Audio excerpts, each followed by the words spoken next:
ایک غیر رسمی لیکن بہت بااثر گروپ کے لیے۔ یہ بین گیورین کے قریبی ساتھیوں پر مشتمل تھا۔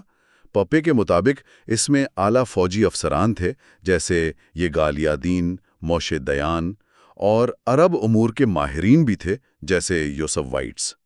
پپے کا دعویٰ ہے کہ یہ گروپ باقاعدہ سے ملتا تھا، اکثر بین گیورین کے گھر پر، اور فلسطینیوں کی بے دخلی کی تفصیلات مطلب پلاننگ کرتا تھا۔ اچھا، تو یہ ایک طرح کا منصوبہ بندی کا مرکز تھا، اور اسی منصوبہ بندی کا ایک حصہ وہ گاؤں فائلیں یا ولیج فائلز بھی تھیں جن کا آپ نے ذکر کیا۔ ان فائلوں کی کیا اہمیت ہے پپے کے تجزیے میں؟ جی، یہ گاؤں فائلیں پیپے کے نزدیک منصوبہ بندی کی گہرائی کو ظاہر کرتے ہیں۔ وہ بتاتے ہیں کہ 1940 کی دہائی سے ہی ہیگانا، جو اس وقت کی اہم سایونی نیم فوجی تنظیم تھی، اس نے فلسطین کے ہر عرب گاؤں کی تفصیلی معلومات جمع کرنا شروع کر دی تھیں۔ اور ان فائلوں میں صرف آبادی یا وسائل کے اعداد و شمار نہیں تھے، ان میں گاؤں کے نقشے تھے، کہاں سے حملہ آسان ہے، پانی کے ذرائع کہاں ہیں، کون لوگ بااثر ہیں، سیاسی وابستگی کیا ہے، یہاں تک کہ یہ بھی درج تھا کہ 1936 کی بغاوت میں اس گاؤں نے کتنا حصہ لیا تھا یا کن لوگوں پر یہودیوں کو مارنے کا الزام ہے۔ ایک طرح سے مزاحمت کی سطح کا اندازہ لگایا گیا تھا۔ تو یہ صرف معلومات اکٹھی کرنا نہیں تھا، پیپے کے مطابق اس کا مقصد فوجی حملوں کی منصوبہ بندی تھا؟ بالکل، پیپے کا استدلال یہی ہے کہ ان فائلوں کا مقصد تھا کہ جب وقت آئے تو ہر گاؤں پر مؤثر طریقے سے حملہ کیا جا سکے، یہ پتا ہو کہ کون مزاحمت کر سکتا ہے اور گاؤں کو خالی کروانے یا تباہ کرنے کی بہترین حکمت عملی کیا ہوگی۔ وہ اسے ایک بہت ٹھنڈے حسابی منصوبے کی علامت سمجھتے ہیں۔ اس منصوبہ بندی کا اگلا اور شاید سب سے اہم مرحلہ پاپے کے مطابق پلان ڈی یا پلان ڈیلیٹ تھا۔ یہ کیا تھا اور اسے اتنا فیصلہ کن کیوں سمجھا جاتا ہے؟ پلان ڈی، جسے مارچ 1948 میں ہیگینا ہائی کمانڈ نے اپنایا، پاپے کے تجزیے میں ایک ٹرننگ پوائنٹ ہے۔ وہ کہتے ہیں کہ یہ پچھلے منصوبوں ABC سے کئی زیادہ واضح اور جارحانہ تھا۔ ان کے مطابق یہ کوئی دفاعی منصوبہ نہیں تھا جیسا کہ بعد میں دعویٰ کیا گیا، بلکہ یہ فلسطینیوں کو منظم طریقے سے ان کے گھروں اور زمینوں سے بے دخل کرنے کا ایک ماسٹر پلان تھا۔ اس کا مقصد پاپے کے الفاظ میں فلسطین کے دیہاتی اور شہری دونوں علاقوں کی مکمل تباہی تھا۔ کیا اس پلان میں جو احکامات دیے گئے تھے وہ واضح تھے؟ پیپائے کا اصرار ہے کہ احکامات بالکل واضح تھے۔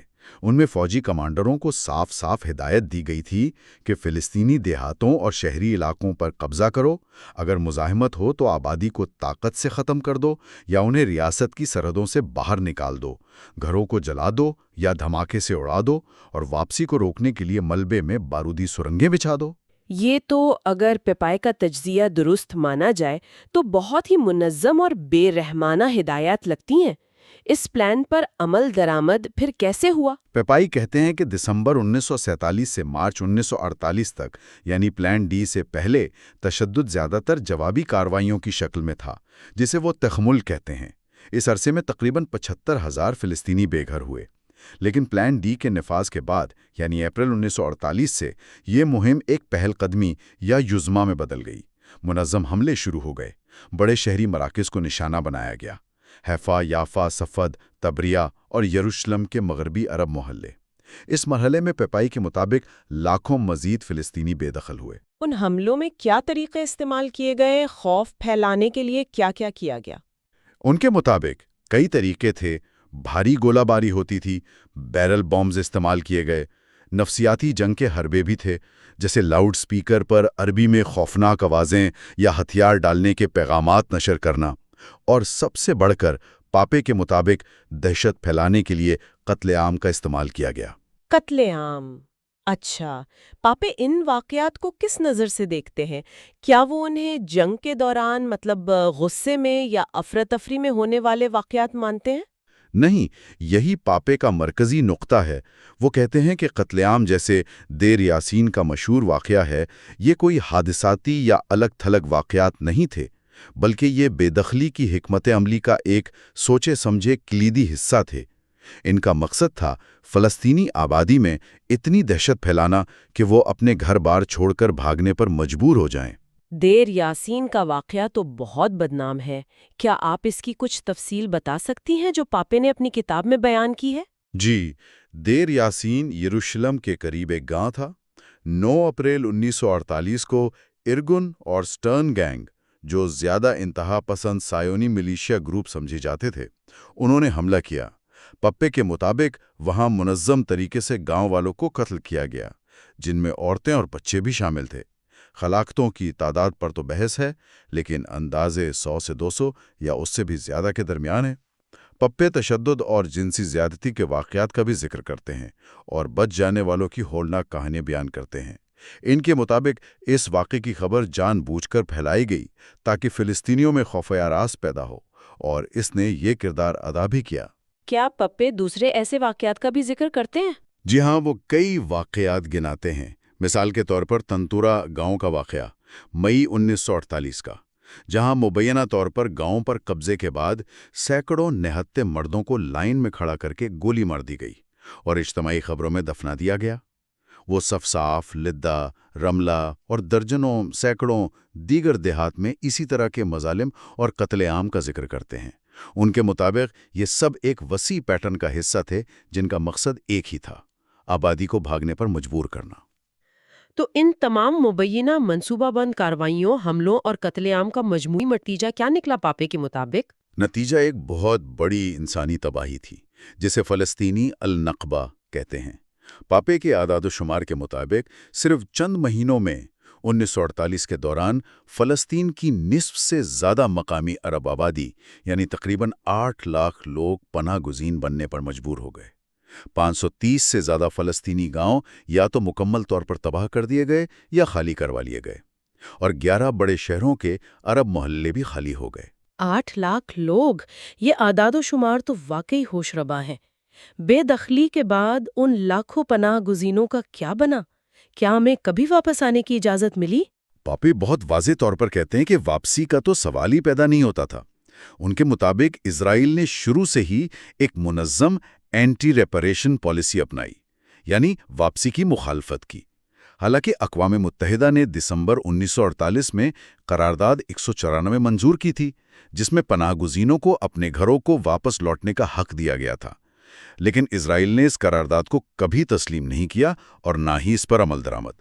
اور وہ گاؤں جو خالی کروائے گئے تھے، ان کا کیا ہوا؟ انہیں منظم طریقے سے مسمار کر دیا گیا، بلڈوزروں سے گرا دیا گیا، تاکہ واپسی کا کوئی جسمانی امکان ہی باقی نہ رہے۔ پاپے بتاتے ہیں کہ جوئش نیشنل فنڈ JNF نے ان تباہ شدہ دیہات کی زمینوں پر یا تو نئی یہودی بستیاں بنا دیں یا پھر وہاں جنگلات اگا دیے، جیسے بیریا فارسٹ کا ذکر آتا ہے، تاکہ ماضی کے نشانات تک مٹ جائیں۔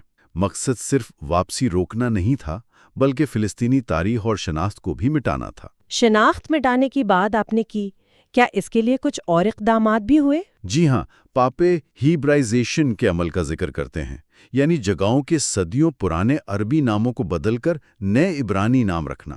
نقشوں سے عربی نام مٹا دیے گئے۔ پھر 1950 میں ایک بہت اہم قانون آیا، ایبسنٹی پراپرٹی لا، یعنی غیر حاضر مالکان کی جائیداد کا قانون۔ اس قانون کے تحت لاکھوں فلسطینی پناہ گزینوں کی زمینیں، مکانات، باغات، دکانیں، سب کچھ لاوارث قرار دے کر ریاست نے اپنی تحویل میں لے لیا اور پھر اسے یہودی تارکین وطن یا اداروں کو منتقل کر دیا۔ کیا اس میں اسلامی وقف املاک جیسے مساجد اور مزارات وغیرہ بھی شامل تھے؟